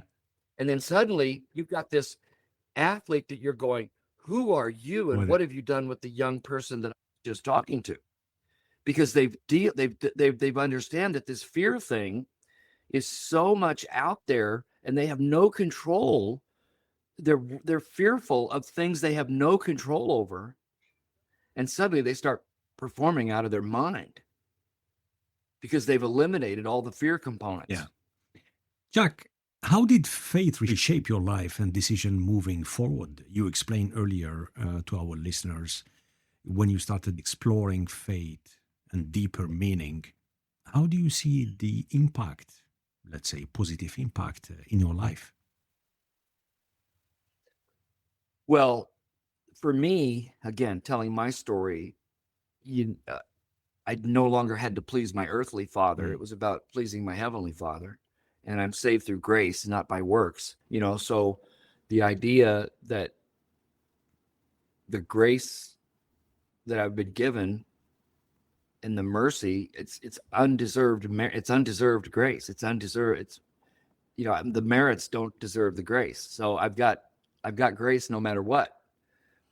So the idea that I just need to live a life of faith and be faithful and purposeful toward faith and let life fall where it may, do the things that I'm supposed to do. So good works happen because of your faith, not to get faith. You're not trying to earn your way. You can't. You've already gotten there through the grace. So now you want to do really good things because of your faith. And that has just, that was just a game changer for me. Because here I was, this young man, I was trying to do all these good works. And it wasn't to get to heaven, it was to please Dad. But when I no longer realized I had to please my earthly father, and I'm done with that, now it's like, wow. Now I can live a fulfilled life, and I've got dear friendships. I mean, depth of friendships that I never had before. That I truly care about human beings. And I mean, it's just great. Honestly, it flipped my life upside down. Yeah. because I didn't have to chase anything anymore. Yeah. Yeah. You're listening to the Pre-Zero Sports Talk. For more conversations on sports leadership, faith, performance, and innovation from Sweden to the world, visit prezerosportstalk.com. Before we shift gear and talk about the adoption and fatherhood, going through the book, on page 174, there is this $2 US dollar bill. I'm showing this to our listeners. What's the story behind that bill? The $2 bill is, and it's in my wallet right now. I've had it since the middle of September 2001. So the story is that the Kellogg School of Management at Northwestern had invited me to speak at the opening ceremony of the Executive Master's Program class for that fall in 2001. And they had booked me for it in early August, and it was going to be in mid-September. Well, as we all know, September of 2001 has a lot of meaning for a lot of people worldwide because 9/11 happened.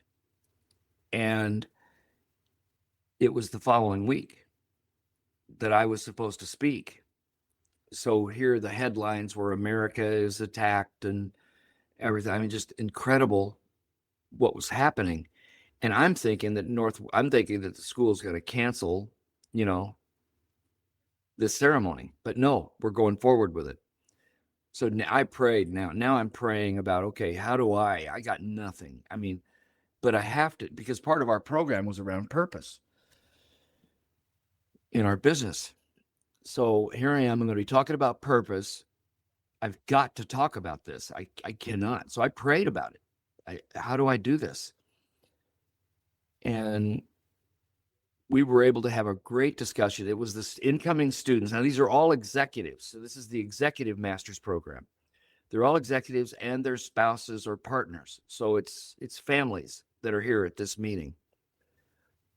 And we had a great discussion about purpose, something bigger than ourselves, the role and responsibility of them all being leaders and how they could impact people, and especially after the devastating things that had happened the week before. And I had this gentleman come up to me afterwards. He wasn't one of the incoming students. He was a spouse. His wife was going to be one of the students.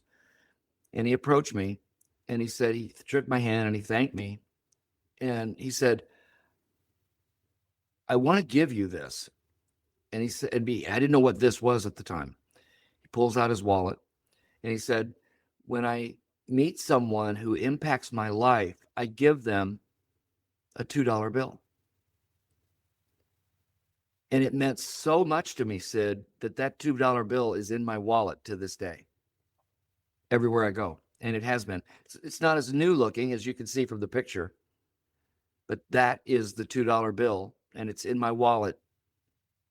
Unless I lose my wallet one day or somebody steals it, it's going to be with me where I go, because it's so meaningful to me that you just never know when you're going to impact someone's life. And this isn't about me. That speech that day wasn't about me, because I prayed about what to say. I said, God, you got to tell me what to do, because I've got nothing.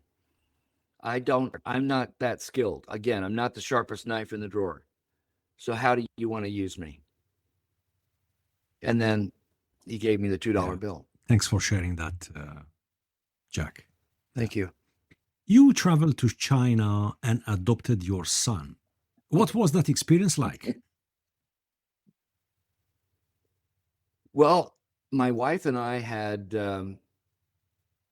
decided we wanted to adopt. And she injured her ankle before we had gotten the call. First of all, we had gotten our login date in September of 2006, and we were going to get a girl, because the whole story of the one-child rule, and most of the adoptions were girls. So we painted the room pink. We got all this art and everything, and we planned God laughs, right? Yeah. So that was in September of 2006. In March of 2007, there's a part of in March of 2007. This is funny.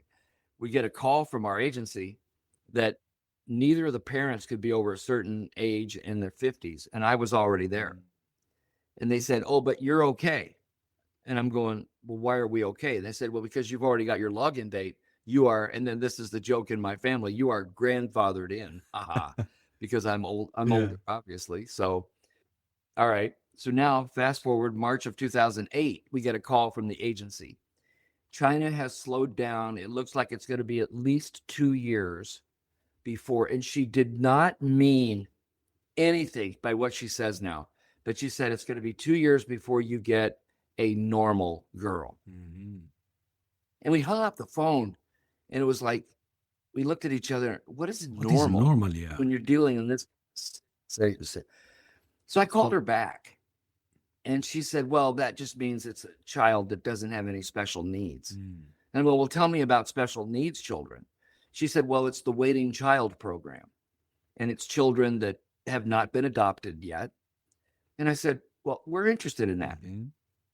Can you send us some information about that?" So they sent us the information, and let's see if I wish I had my wallet with me. It's in the other room, but I'll have this picture. Hang on just one second. I'll put this on the screen to share our listeners because it's right up. And so we get this picture. Yeah. He's 3.5 years Mhm. old, and that's all we had. And we did a letter of intent to get him, and they said, "Yes, you could get him. Uh, it'll probably be at about 3 or 4 months. You'll get a month's notice on when you can go to China to get him, um, and we'll let you know." And then, so in August, my wife injured her ankle. She had to have surgery, so she couldn't go. So I had to go by myself in September. And the week before I spoke, I had to speak at Oxford in Mhm. England for Estee Lauder. So I went to Oxford. They gave me they knew I was going to adopt, and I got an Oxford T-shirt for my son, Nice. and this is all in the Yeah. book. Yeah. And here I am going through Heathrow, and I have to buy it because they told me that there's gratuities that you give are cigarettes to the Chinese officials. So I'm at Heathrow Airport. I'm the health and fitness guy, right? And I'm buying 3 cartons of cigarettes in Heathrow. I had no idea how expensive they were. And I fly back to Chicago, change suitcases, get a suitcase for him, and then fly to Guangzhou, China. And they put him in my arms. This was the picture. That was the moment that was the same afternoon they put him in my arms. He was so unhappy, he was just devastated. And we, you know, that's where I say God has a sense of humor. He's going to send this man in his mid 50s to China by himself. This man has struggled with love and relationships his whole life. And we're going to put a screaming 3.5-year-old in his arms that hates his Yeah. guts. I mean, He can't speak Mandarin and the child can't speak English. And we're going to teach you two how to love each other. there is so many, for our listeners, there is so many beautiful, awesome pictures of Shan. The first one you showed us just recently, the one with, there is one with the Oxford t-shirt. Yeah. There is a nice Yeah. one with the pajama, one with the stroller, which we're gonna show to. We're gonna put them on our video on YouTube and Oh, that'd be Spotify. great. Absolutely, Sure. but just amazing, absolutely amazing. Yeah, And so it was the most powerful 2 weeks of my life. I will tell you, with all the achievements, with all the travel, with all the celebrities I've met, Mm. by far, that was the most important Yeah. weeks of How my did life. that moment change you as a man, Jack? Oh, I didn't Meeting know how meeting to Shan really for the love some. first time. Oh, I was scared to death because he's screaming that he's being kidnapped. I was an absolute Poor mess, him, Sid. poor boy. We're in the civil affairs office in Guangzhou, and he's the last child that's brought Mm. out. All the others have been infants, and they bring him out, and they introduce me as Baba, which is in Mandarin, "This is your father." And he starts screaming at me that he's being kidnapped and they can't help him. And I mean, I'm just going, oh my God, I've got nothing. And I had sippy cups, I had food, I had toys. He wanted Nothing nothing to to, do with yeah, me, yeah. nothing to do with me. And we go, we, the ride back to the hotel, he looks up, and I can't speak Mandarin, but he looks at our translator and he goes, "Yao Yao," which he has to pee. So I said, "Okay, are we going to stop at a hotel or something?" Because we're in traffic. And the translator says, "No, we're going to stop right here. You can use that palm tree over there." So that was my introduction to my son potty training. We go pee on a palm tree together and get back on the van, go to the hotel. Translator goes up to our room with us and shows him a toilet for the first time. He's never seen a toilet. All he has ever seen is the flat receptacle in the Yeah. floor. And he's still crying. And the translator says, "All right, Mr. Groppel, I have to leave now." And I said, "No, you don't have to leave." I offered him $1,000 in cash. I said, "I'll give you Yeah. $1,000 to stay a couple more hours with me." He says, "No, I have to leave. I can't take your money. I'll lose my job." Yeah. And I'm going, he says, "But there's two things you have to know." I'm going, "What?" I mean, I'm literally apathetic right now. Like, what? Well, he's 3.5 years old. He knows how to unlock the door. He will try to run on you tonight. What do I do with that? And he says, and I said, "Well, what's number two?" He said, "Well, whatever you do, don't give him a bath." And he was filthy, Sid. And I said, "Well, why not?" He says, "Because it'll push him further away from you." And I said, "Okay, no bath." So the the translator leaves. So I order room service for us. The poor kid is still grieving. He's crying. And I just now we get the sandwich. So I split the sandwich and he's eating. He's trying. He can hardly eat. Now the whole time I'm watching him and I'm thinking I'm trying to be an escape artist because if this kid can unlock the door and there's a crib in the room, because if you're an adoption family, they don't know how old your child is. He doesn't need a crib, obviously. So I'm going, okay, here's what we're going to do. After we eat, put the tray outside. I'll have him help me. We'll put the crib in front of the door because I'm a light sleeper. If he tries to bolt, he'll move the crib and I'll be able to get him before he gets out the door. So we make a game out. We move the crib in front of the door. And then I put him on the edge of the bed and I put cartoons on. And they're obviously in Mandarin. And I go sit. This is a hotel room with a king size bed. And I go sit at the desk and I'm looking at my son, still weeping. And I prayed, "God, what do you want me to do?" Because I don't know what to do. And I felt on my heart, give him a bath. And I honestly did this in English. I looked up at the ceiling and I pointed. I said, "Did you hear what the translator said? I'm going to ask you one more time. What do you want me to do?" And I felt on my heart, "You've got to give him a bath."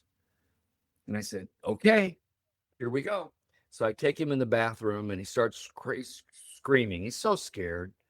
So I make a conscious decision. I'm not going to wash his hair, no soap in the eyes, no private parts. I'm just going to wash his feet and wash his shoulders. And then I get him out of the tub. I help him towel off and I put him in a pair of pajamas that I brought with me. I give him a sippy cup of apple juice, said not another tear, and he slept right next to me the entire night. Wow. And that was a total answer to prayer. Yeah. Because I was told by everybody who's smart not to give him a bath. And the fact that I gave him a bath brought him closer to me. Fascinating. Fascinating. Yeah. And again, we go back to what we discussed earlier. Don't be afraid. Even though you're afraid, don't let Don't let fear fear. run how you make decisions. Stay in the moment. Let God lead. Do what you know is right. Even if you're struggling with your faith, do what you know is morally right. Trust our Creator. And care Trust the Lord. right. Do what is right. And you will be okay. Mm-hmm. Mm-hmm. And I guess from that moment, that first night at the hotel, on that king size bed, your life has changed completely, or is going to change. 100%. And I had no idea, because here I am in my mid 50s and I'm going, For as long as I'm on earth, as long as God keeps me here, and as long as God keeps him here, we're Mhm. together. This is my son. Can you? And, it's so funny. We don't look at each other. I mean, he's a Chinese. We don't even think about that. With every cell in each of our bodies, we are father and son. And his mother feels the Yeah, same way. yeah. We Can are, you tell me how was it we are the father. first week since you landed together in United States soil? How was the first week? His first week, and yours, you and your It was wife. hard. It was hard. It was very hard because he'd been sleeping with nannies and foster parents. He'd never slept alone ever. So we kept him in our bedroom for quite a while. And then when we transferred him into his room, I actually slept on the floor in his room for a few nights. And then I slept in the hallway for a few nights so he could see me before we ever let him. So there was a huge transition for everybody, for his mom, for his brother, for me, his brother, my stepson, for me. It was just a huge transition. Um, How did he react to your wife but the first time? they struggled. Mm. They struggled. I think they would both tell you they struggled because, and my heart goes out to her. I mean, obviously my heart went out to him, but my heart goes out to her. Can you imagine? She's had her own biological child, and now your husband goes to China And by himself and bonds with this child for 2 weeks, and now shows up on your doorstep. Hello, honey, here's your son for the rest of your life. And now they've got to start that whole process over again. So my heart goes out to both of them. It was hard. his first experience in kindergarten, for example, how was it? Well, good. He went to a special needs Mhm. preschool because he couldn't learn. English was so hard for him. He had a cleft Mhm. palate. He had a cleft palate and a cleft lip. So learning a new language was really hard. So he went to a special needs preschool, but then or kindergarten, but then right after that first year, though, he was assimilated into Regular regular school, school yeah. and he's done beautifully. He's a junior at the University of Iowa right now with a double major. Mhm. I mean, he's doing great, Do, living his best do you life. remember his first Thanksgiving, Christmas, Easter, Yeah, they the were 4th of July? interesting because he was still learning English. His Yeah, first Thanksgiving, we'd gotten him in September. So English was still difficult difficult, for him, yeah. but he was learning. Um, he, we tried to assimilate him into holidays immediately. So he got to, we didn't let people meet him too much because you're taught when it's in a foreign adoption to really let him connect with your family unit. Don't go outside the family unit a whole lot. So that first Thanksgiving and Christmas, if I remember right, again, my as memory serves me, it was just us. It was just our family. We didn't get in with other family for a few months, but it was beautiful. I mean, just beautiful. What is difficult, Jack? Coaching or raising a child? Talking about Well, they're fatherhood. different. But coaching, I mean, you're definitely a mentor. Yeah. With You're a I mean, leader, you're I leading a just had a team, track. yeah. And here you're Yeah, I leading a just had a family. tragic situation. From a coaching situation. I'll share this with I won't say any Mm. names, but one of my former players he was a difficult child. He was a difficult young man, and we butted heads. And the unfortunate part is, but I was still his coach. And the unfortunate part is he passed away just 10 days ago. And I was able to talk to him 4 days before he passed. And we were able to reminisce about how things had been tough Mm. uh, between us, but they no longer were. And I told him I loved him. And I told him that, I said, look, when I needed you to win a point, what did I say to you? He said, you told me to fight like hell, coach. And I said, what am I telling you now? He says, you're going to tell me to fight like hell. And I said, you got it. He said, you can count on me, coach. And he did pass away 40 years later. But the point is that when you're coaching is a huge responsibility. Being a coach I never took being a coach lightly, nor do I to this day, or a mentor. But being a coach is a huge responsibility because you're influencing a young person's life. And you are a huge influence in that person's life. So, but it's certainly different than fatherhood. I mean, being a father was a level of responsibility that I'd never And a had. blessing. But blessing, what a blessing to have had. Jack, you decided to climb Mount Kilimanjaro at age 65. And I repeat again, folks, 65. He decided to take up that challenge with your son. With artificial knees. With artificial knees. My son was Just tell 12 me years how old. on earth you took that decision. What was the drive behind? What's the reason? And just why? Well, you're starting to learn a little bit about me, Sid. I'm a little bit eccentric, right? I'm a little Well, bit different. There's thanks not to the many book humans. again. Yeah, there's not many humans on the planet like me, Sid. So I get that. But there are a lot of people that have experiences like Mhm. me. And that's why I wrote the book. Um, my my dad, when I was 20 years old, I'll never forget it. He called me and he said, "Tell your coach you're not going to play many tournaments this year because," and I said, "Why?" Because it was going to be my senior year and I'd been injured my junior year. And he said, "We're going to drive to Alaska." And I said, "What? We're going to do what?" He said, "We're going to drive to Alaska." Now, we live near Yeah. St. Louis, remember? I'm going, "Dad, how long is this going to be? And this is just you and me?" "Yeah, we're going to drive, just you and me. I'm going to put a cover over the truck, the back of the truck, and we'll put a couple of cots in there for us to sleep. You'll cook every night. I'll do the dishes." And I'm going, "Dad," he goes, "I think we can do it in 6 weeks." And I'm going, "Dad, how far are we going to be driving?" He says, "I think it's a little over 4,000 miles. And I said, "Dad, this will not end well. Dad, I think this is going to be homicide. I think one of us will kill each other." He says, "Well, I don't think so. We got to do this."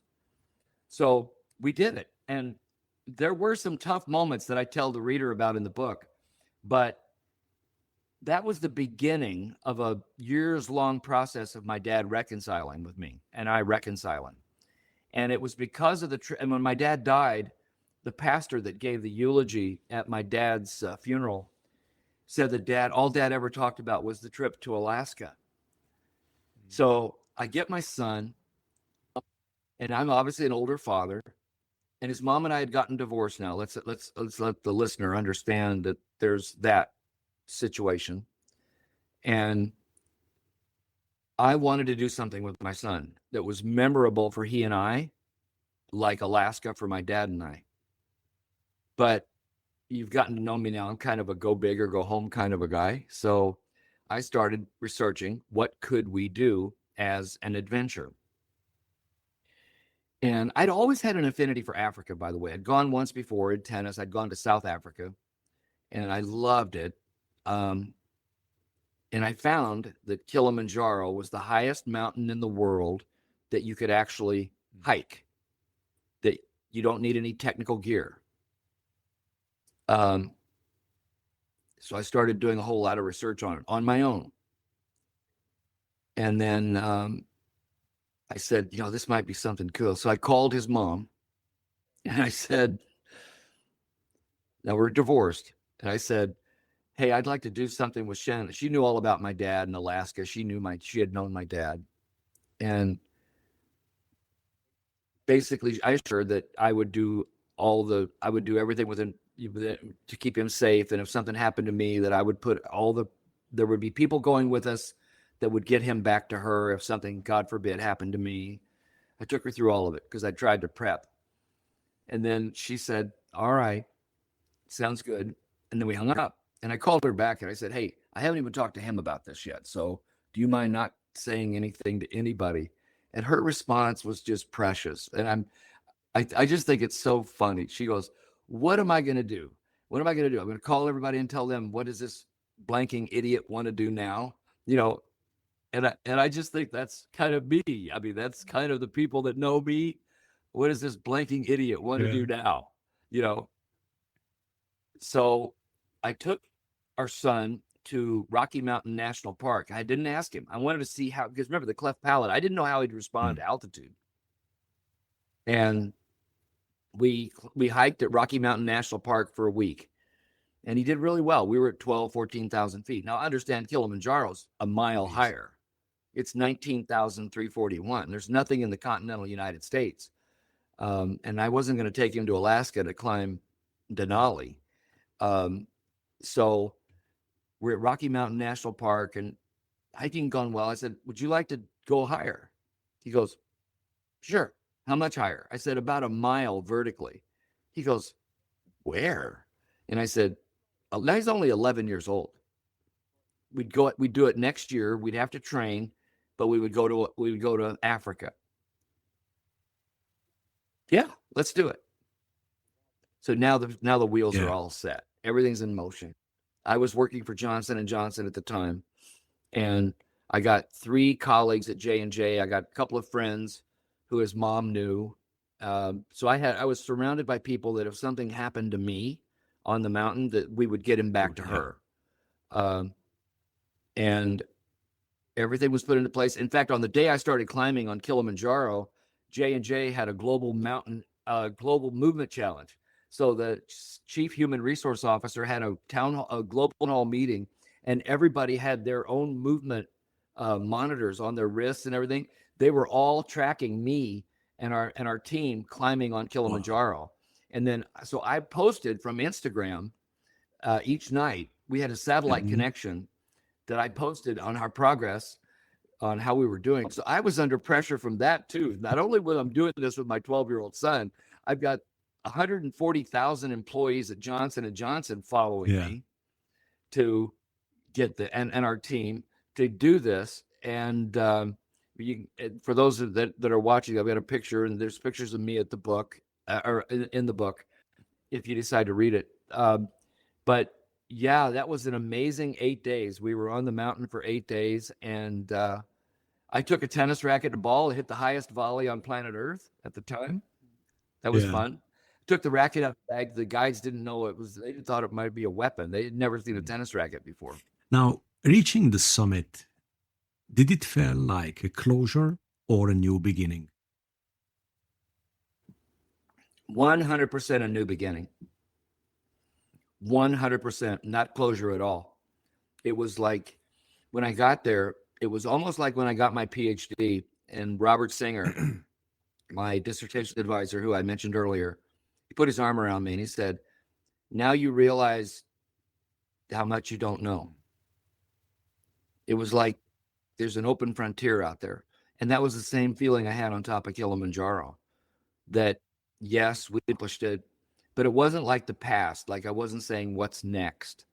It was like, wow, this is really cool that Shen and I were able to do this, father and son. And I just wanted it to sit in. I didn't want to think what's next. I wanted this. So a lot of people say, well, what's next as far as a mountain? I'm going, none. I'm done with mountain climbing, you know, and that surprises people because they just know who I am or who I've been in my past. People that know me think, well, there's got to be another one. Why wouldn't the blanking idiot want to do Everest? You know, I mean, Yeah.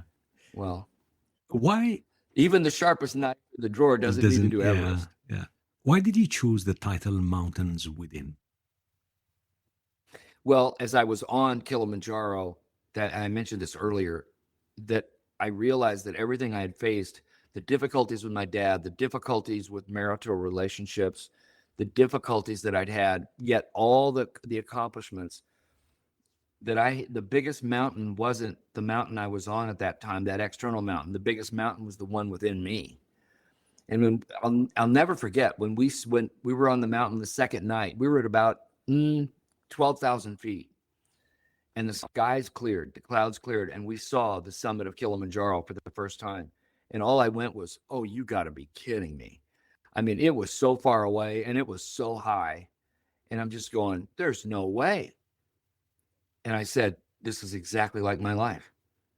There's all these mountains," and I said, "If I look at that so far away and so high, I cannot Yeah. do it." but I can take the next step. I can put one foot in front of the other, and I can keep doing that. Too many parents today push their kids hard to fit in within the society, the community, although we lost sense of community, I believe. They push hard at school, they push hard in sports. What is your perspective on that, Jack? Well, let me begin with my what I've done with my son, and then let me give an overall perspective. When I adopted my son, and when he started showing an interest in sports, and I said to him, now everybody, all your listeners know my tennis background. I'm in 3 tennis coaching halls of fame. I've really done a lot in tennis. This is how I spoke with my own child. I said, buddy, if you want to learn to play tennis, I will hire someone to teach you and to be your coach, because I'm going to be your dad. So I want everybody to understand that as the baseline, that even though I'm qualified, I wasn't going to be his tennis teacher. I didn't want to have any blur between being a sport coach and dad. I wanted to be dad. And then if Shen were here, my son, that was his last name in Chinese. We made that his first name, Shen. If Shen were here with us right now, you could ask him what was the first thing I ever taught him when we were in China. You know what he would tell you, Sid?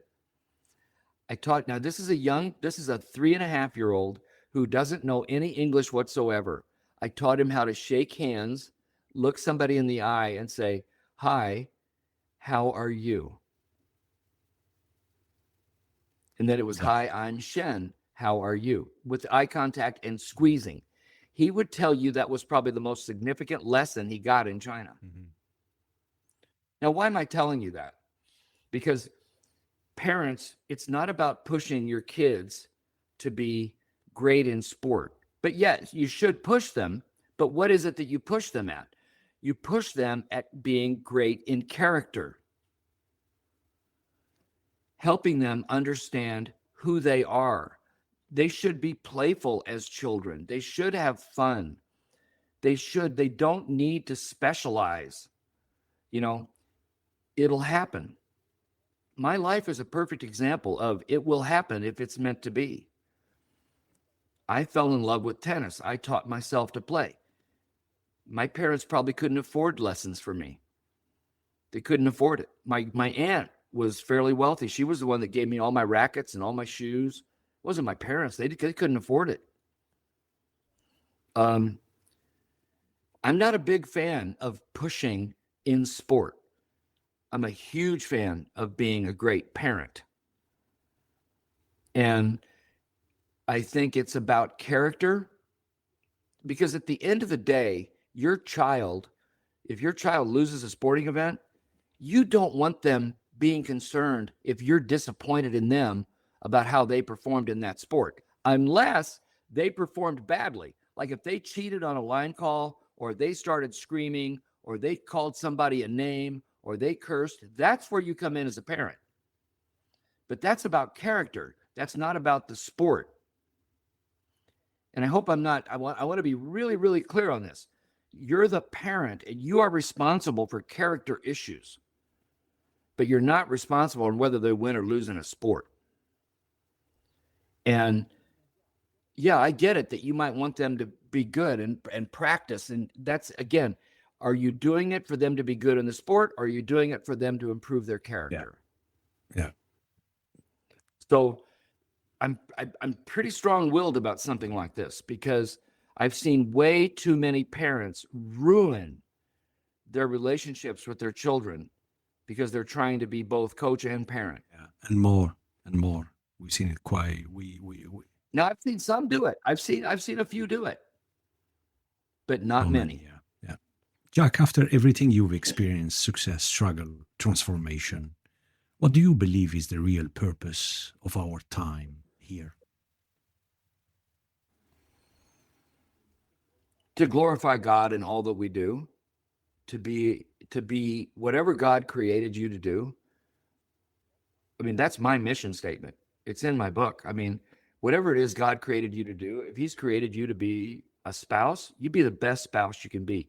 If he's created you to be a friend, you be the best friend you can be. If he's created you to be a parent, you be the best parent you can possibly be.